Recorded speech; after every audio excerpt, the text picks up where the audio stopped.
ቤታችን የቅድስት ድንግል ማርያም የአዳዲዋ ማርያም ፍቅር አስገድዳችሁ በዚህ በታሪካዊቷ ቤተ ክርስቲያን የመጣችሁ የተሰበሰባችሁ የእግዚአብሔር ልጆች የእመቤታችን የቅድስት ድንግል ማርያም የአስራት ልጆች እንደምን አደራችሁ? እንደምን አረፈዳችሁ? እንደምን አረፈዳችሁ? የልዑል እግዚአብሔር ስም ዛሬም ዘወትርም የተመሰገነ ይሁን። ለጥርጣሬያችን እምነት፣ ለፍርሃታችን ድፍረት፣ ለድካማችን ብርታት፣ ለዝለታችን ኃይል የሰጠን የድንግል ማርያም ልጅ የኢየሱስ ክርስቶስ ስሙ ከአጽናፍ እስከ አጽናፍ ዓለም ከፀሐይ መውጫ እስከ ፀሐይ መጥለቂያ ድረስ የተመሰገነ ይሁን። እንኳን እግዚአብሔር አምላክ ለምንወዳት ለእናታችን ለድንግል ማርያም ክብረ በዓል በሰላም አደረሰን አደረሳችሁ። እስቲ ከፍ አድርጋችሁ እግዚአብሔርን አመስግኑ። አሁንም ደግማችሁ እግዚአብሔርን አመስግኑ። አሁንም ደግመን እግዚአብሔርን እናመስግን። ለምን ቢባል ይህ ወቅት ዙሪያውን ስንመለከተው እጅግ አስቸጋሪ ስለሆነ ነቢየ እግዚአብሔር ዳዊት መዝሙር 19 ቁጥር 1 ላይ በመከራ ሰዓት እግዚአብሔር ይስማ የያዕቆብ አምላክ ስም ያቁም ተብሎ ተጽፏልና እግዚአብሔር አምላክ ሁላችንም ይስማል። እንግዲህ የእግዚአብሔር ልጆች ቅድም የምንወዳቸው እጅግ የምናከብራቸው መልአከ ምሕረት በሚገባ አድርገው የቦታውን ታሪክ በሚገባ አድርገው አብራርተውልናልና እግዚአብሔር አምላክ ከሙሉ ጤንነታቸው ከነቤተሰቦቻቸው ይጠብቅልን።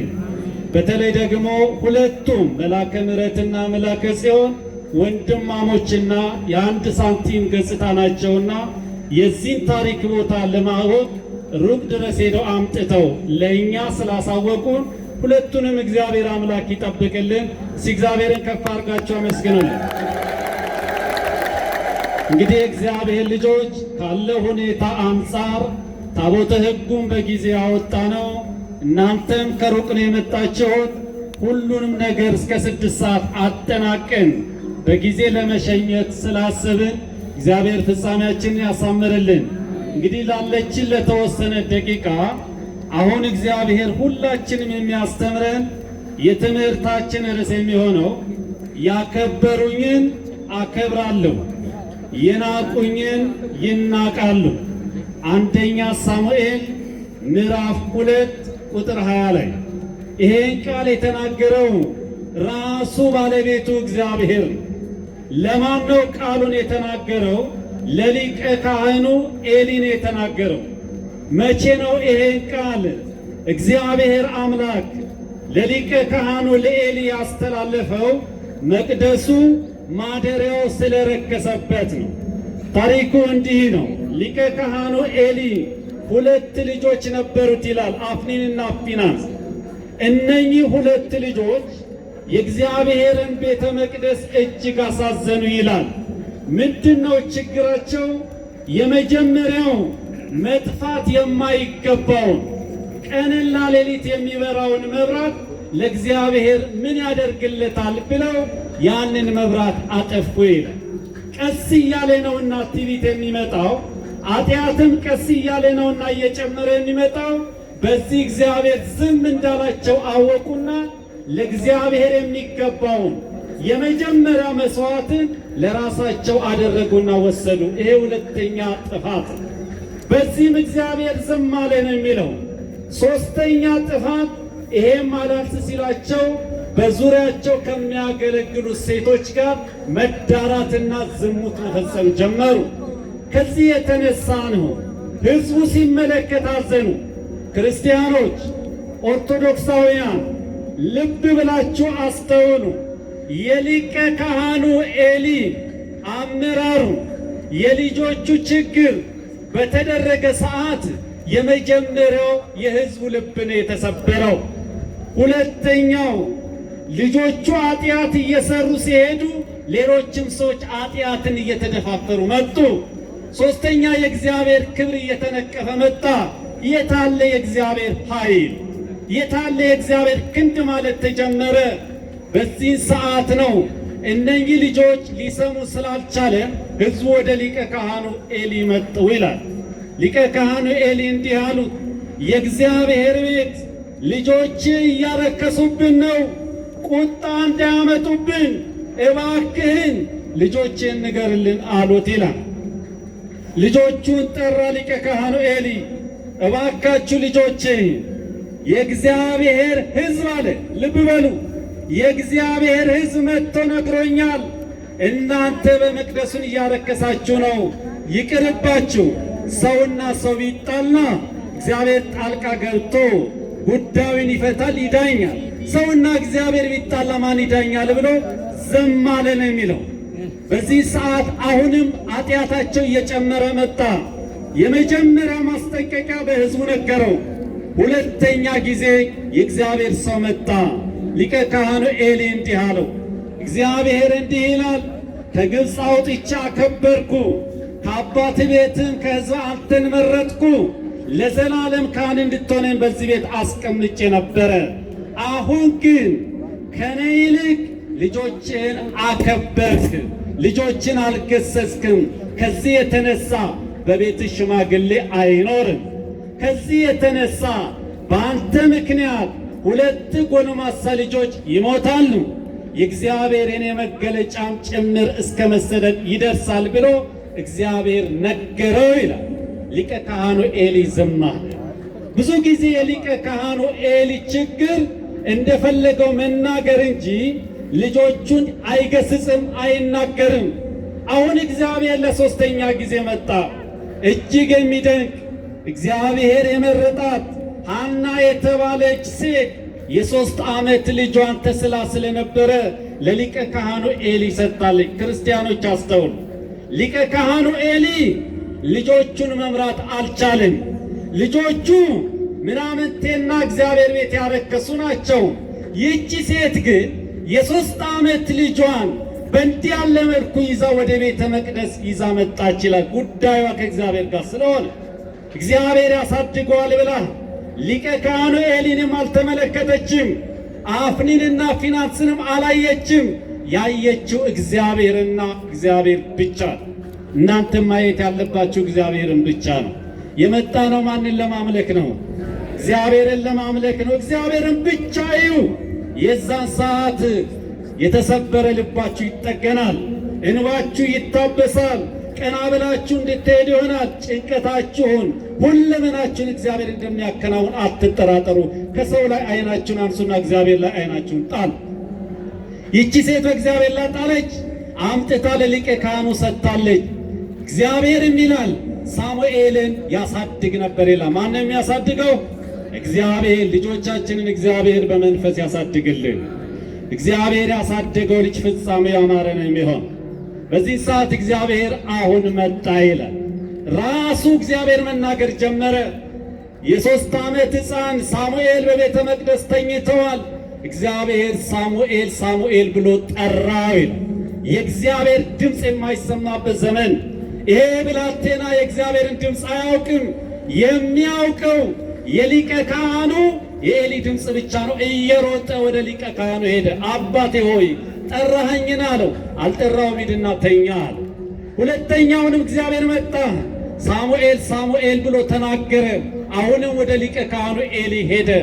አባቴ ሆይ ጠራኸኝን አለው። አልጠራውም፣ ይተኛል። ሶስተኛ እግዚአብሔር አሁንም ተናገረ። አሁንም ሄደ። ልጁ አባቴ ጠራኸኝ አልጠራውም አለውና ትዝ አለው ይላል ሊቀ ካህኑ። ይሄም ብላቴና እግዚአብሔር እንደጠራው አሰበ። ልጁንም እንዲህ አለው፣ እግዚአብሔርን እንዲህ በለው ባሪያህ ይሰማል፣ ተናገር በለው አለው። የዛን ሰዓት ለ4ኛ ጊዜ እግዚአብሔር መጣ፣ በድንኳኑም ውስጥ ቆመ ይላል። ለሁላችንም እግዚአብሔር ይቆመልን። ክርስቲያን ቆመና እንዲህ አለው፣ ቆመና እንዲህ ብሎ ተናገረ እግዚአብሔር ለሊቀ ካህኑ ኤሊ እንዲህ በለው፣ ደጋግሜ ነግሬዋለሁ፣ ሊሰማ አልቻለም። ታቦተ ጽዮን ትማረካለች፣ ልጆችም ይሞታሉ፣ 2 ጆሮ ጭው የሚያደርግ ነገር ትሰማለህ አለው። ይሄ 3 ዓመት ሕፃን ይሄንን ምን ብሎ ይንገረው ለሊቀ ካህኑ ኤሊ? ሌሊት ተከፈተ። ቤተ መቅደሱ ድንኳኑ ሲከፍት ሊቀ ካህኑ ኤሊ ጠራው። እግዚአብሔር የተናገረህን ንገረኝ፣ የማትናገር ከሆነ እረግምሃለሁ። ያ ሕፃን እውነቱን ነገረው። አሁን ምን አለ? የሚያሳዝነው ሊቀ ካህኑ ኤሊ እርሱ እግዚአብሔር ነውና የወደደውን ያድርጋል። አያችሁ፣ ልቡ ደነደነ። የዛን ሰዓት ነው ጦርነት ተጀመረ። በአንድ ቀን 4000 ወታደሮች አለቁ። ይሄ ታቦተ ጽዮንን ይዘን ሳንወጣ ነው አሉ። 30,000 ወታደር ይዘው ወጡ። 30,000 ወታደር ታቦተ ጽዮንን ይዘው ሲወጡ 30,000 አለቁ። የኤሊ 2 ልጆች በዛ ላይ በጦርነት ሞቱ። ታቦተ ጽዮን ተማረከች። ፊሊስጤማውያን ይዟት ሄዱ። ወሬኛ መጥቶ ለሊቀ ካህኑ ኤሊ ነገረው። ሁሉም ሕዝቡ ጮኸ ይላል፣ አለቀሰ ይላል። ለካ ክርስቲያኖች የቤተ መቅደስ ጉድለት ሲኖር ለካ የወታደሩ ጉልበት ለካ ይፈሳል። ለካ ኃይል የሚሰጠው ጉልበት የሚሰጠው የቤተ መቅደሱ ጸሎት፣ የካህናቱ ጸሎት ነበር። ለካ የነሱ ሲዝል የእነኛም ይዝላል። ክርስቲያኖች፣ የእግዚአብሔር ልጆች፣ አባቶቼ ካህናት ሌሊቱ ሲያገለግሉ እንዴት ያምራል! ክርስቲያኖች፣ እግዚአብሔር እስቲ የእነሱን ጸሎት ይስማ፣ ልመናቸውን ይስማና ከመከራ እግዚአብሔር ያውጣል። ይሄ የመጣው መከራ ሁሉ ክርስቲያኖች እንደሚያልፍ አትጠራጠሩ ነው። ሊቀ ካህኑ ኤሊ መጥቶ ወሬኛ ነገረው ይላል። ምን ሆነ አለው። ልጄ አሉት። በዚህ ሰዓት ታቦተ ጽዮን ተማርካለች፣ 2 ልጆቹ ሞተዋል ሲሉት የዛውኑ ከተቀመጠበት ወንበር ብድግ እላለሁ ብሎ አንገቱ ተቆልምሞ አንገቱ ተሰብሮ ሞተ። ምሳሌ 29 ቁጥር 1 ላይ ሁልጊዜ ተመክሮ የማይመለስ ልቡ የደነደነ ሰው ድንገት አንገቱ ተቆልምሞ ተሰብሮ ይሞታል። ፈውስ የሌለው ስብራት ይገጥመዋል ነው። ፈውስ የሌለው ስብራት ነው የገጠመው። እሱም ሞተ፣ ልጆቹም ሞቱ። በቤቱ ውስጥ ራሱ ሽማግሌ እንዳይገኝ ተብሏል። አሁን በዚህ ሰዓት የፊናንስ ሚስት እርጉዝ ስለነበረች ይላል የዛን ሰዓት ተንበረከከች ይላል። ከእንዲህ ያለ ቁጣ እግዚአብሔር ይሰውረን። ተንበርክካ ይላል እያማጠች ወለደች። ወንድ ልጅን እኮ ነው የወለድሽው ሲሏት በዛ በሞት አፋፍ ላይ እያለች እንዲህ አለች ይላል። ያ ልጅ ሲወለድ አሃቱ ሞተዋል፣ አጎቱ ሞተዋል፣ አባቱ ሞተዋል። ታቦተ ጽዮን ተማርካለች። የእግዚአብሔር ክብር ከእስራኤል ርቋል ለቋልና ኤካቦድ ብላ ጠራችው ይላል። እግዚአብሔር የኢትዮጵያን ክብር ይመልስልን። ክርስቲያን ክብር ለቀቀ ከእስራኤል። ታቦተ ጽዮን ወሰዱ፣ በዳጎን በጣዖት ቤት አስቀመጧት። የዛን ሰዓት አስቀምጠው ቤታቸው ተመልሰው ሲመጡ ዳጎን ለታቦተ ጽዮን ሰግደው ተመለከቱ ይላል። ክብርና ምስጋና ለመድኃኔዓለም። ሁለተኛ እንዴት አምላካችንን ታዋርዳለች ብለው ከእንደገና ሲያደርጉ ሁለተኛ ሲመጡ ዳጎን ብትንትኑን አወጣችሁ ታቦተ ጽዮን። ክርስቲያኖች እግዚአብሔርን በደንብ አድርጋችሁ አመስግኑ። በዚህ ሰዓት በአራቱም ከተማቸው አመላለሷል። እግዚአብሔር በእባጭ መታቸው ይላል። ዘፍጥረት 15:3 ላይ እግዚአብሔር ተዋጊ ነው ስሙም እግዚአብሔር ነው ተብሎ ተጽፏል። ከእግዚአብሔር ጋር ተዋግቶ ማን ይችላል? እግዚአብሔር ተዋጋቸው፣ አልቻሉም። በበሽታ ቀጣቸው። ታቦተ ጽዮን ትመለስ አንፈልግም አሉ። በዛሬው ዕለት ታቦተ ጽዮንን ወርቅ አስጊጠው ወርቅ አንድ ላይ አድርገው መባ ታቦተ ጽዮንን በዛሬው ዕለት ድል አድርጋ የተመለሰችበት ቀን ነውና እግዚአብሔር አምላክን ከፍ አድርጋችሁ አመስግኑ። እግዚአብሔር ያከበሩትን እንደነ ሳሙኤል ያለውን ያከብራል። እንደ ኤሊና እንደ ልጆች ያሉትን ደግሞ ያዋርዳል። ዛሬም ግድ የላችሁም ክርስቲያኖች፣ በእግዚአብሔር ቤት በፍቅር ማገልገል፣ ምዕመናንን በእግዚአብሔር ፊት በፍቅር ማገልገል። አማናዊቷ ታቦተ ጽዮን ድንግል ማርያም በሉቃስ ወንጌል ምዕራፍ 1 ቁጥር 49 ላይ እንዲህ ብላ ጸለየች። ብርቱ የሆነው እርሱ በእኔ ታላቅ ሥራ አድርጓልን። ምሕረቱ ለልጅ ልጆች ነው። በክንዱ ኃይል አደረገ። ትዕቢተኞችን በተናቸው፣ በልባቸው ሐሳብ ያሉትን በትነዋል። ባለጸጎችን ባዶች ሰደዋል። ለተራቡትን አብልተዋል፣ አጠጥተዋል። ለአብርሃምና ለዘሩ ምሕረትን አድርጓል። በሰዎች ልቦና ውስጥ ነግሶ የነበረው በአማናዊቷ ጽዮን አድሮ ከሥጋዋ ሥጋ ከነፍሷ ነፍስ ነስቶ ዲያብሎስን ድል አድርጓልና የተዋረደውን የተሸነፈውን ለእኛ ዲያብሎስ ለእኛ የተሸነፈ ነው። እሱ እንዳይመራን እግዚአብሔር አምላክ ከእግራችን በታች ያስገዛልን። የእግዚአብሔር ልጆች ክርስቲያኑ ከዛሬው ታሪክ ምን እንማራለን ነው? አሁን ምን ያስተምረናል? የመጀመሪያውና አንደኛው ከእግዚአብሔር ክብር ከሰው ክብር ይልቅ የእግዚአብሔርን ክብር ማስቀደም እንዳለብን እንማራለን። በደንብ አስተውል። ከሰው ክብር ይልቅ የእግዚአብሔርን ክብር እናስቀድም። ሊቀ ካህኑ ኤሊን ከእግዚአብሔር ይልቅ ልጆቹን አከበርክ ነው ያለ። እግዚአብሔርን ከመስማት ልጆቹን ሰማ፣ ተዋረደ። አዳም አባታችን ሚስቱን ካልሰማ ከገነት ተባረረ። ክርስቲያኖች ከልጆቻችን ከቤተሰቦቻችን የእግዚአብሔር ክብር ይበልጣል። ለእግዚአብሔርን ክብር አቃላለሁ ብላችሁ ልጆቻችሁን ከፍ ታደርጉ ከሆነ የሚቀጣው እግዚአብሔር ነው። ዮሐንስ ወንጌል 12:42 ላይ ከሰው ክብር ይልቅ የእግዚአብሔርን ክብር ወደዱ ይላል። የእግዚአብሔርን ክብር ማስቀደም ነው የመጀመሪያውና አንደኛው። ሁለተኛው የእግዚአብሔር ቤትን በቸልተኝነት ማገልገል ዋጋ እንደሚያስከፍል እንማራለን። ትንቢተ ኤርምያስ 48:10 ላይ የእግዚአብሔር ቤት በቸልተኝነት የሚያገለግል የተረገመ ይሁን። በቸልተኝነት አለማገልገል። ሦስተኛው በኃጢአት እኮ ማገልገል ይቻላል፣ ግን ዋጋ የለውም፣ ዋጋ ያስከፍላል። በኃጢአት ማገልገል ዋጋ ያስከፍላል። ፊናስና አፍኒን በኃጢአት አገለገሉ፣ እግዚአብሔርን ቀጣቸው ነው የሚለው። እንደሚቀጣ አትጠራጠሩ። አራተኛው ክርስቲያኖች እግዚአብሔር አምላክ ክብሩን ለሌላ አሳልፎ እንደማይሰጥ እንማራለን። ትንቢተ ኢሳይያስ 42:8ና ትንቢተ ኢሳይያስ 48:11 ላይ ክብሬን አለ እግዚአብሔር ለሌላ አሳልፌ አልሰጥም አለ። እግዚአብሔር ክብሩን ለሌላ አሳልፎ አይሰጥም። እኛ እንዋረዳለን እንጂ እግዚአብሔር መቼ ክብሩን አሳልፎ ለሌላ አይሰጥም ነው። በእመቤታችን በቅድስት ድንግል ማርያም አማካኝነትን ሴጣን ዲያብሎስ በልባችን ውስጥ ነግሶ የነበረውን አዋርዷል። ስለዚህ ክርስቲያኖች እባካችሁን እግዚአብሔር የምናመልከው አምላክ የሚሰማ ነው፣ የሚመልስ ነው፣ የሚያድን ነው፣ የሚሰጥ ነው፣ የሚፈርድ አምላክ ነው። እግዚአብሔር ይሰጣል፣ እግዚአብሔር ይፈርዳል፣ ይሰማል፣ ያድናል። ያከበሩኝን አከብራለሁ፣ የሚያዋርዱኝ ደግሞ ይናቃሉ ነው ያለውና በዛሬው ዕለት እንደ እግዚአብሔር ፍቃድ የተማርነው የመጀመሪያውና አንደኛው ከሰው ክብር ይልቅ የእግዚአብሔርን ክብር ማስቀደም።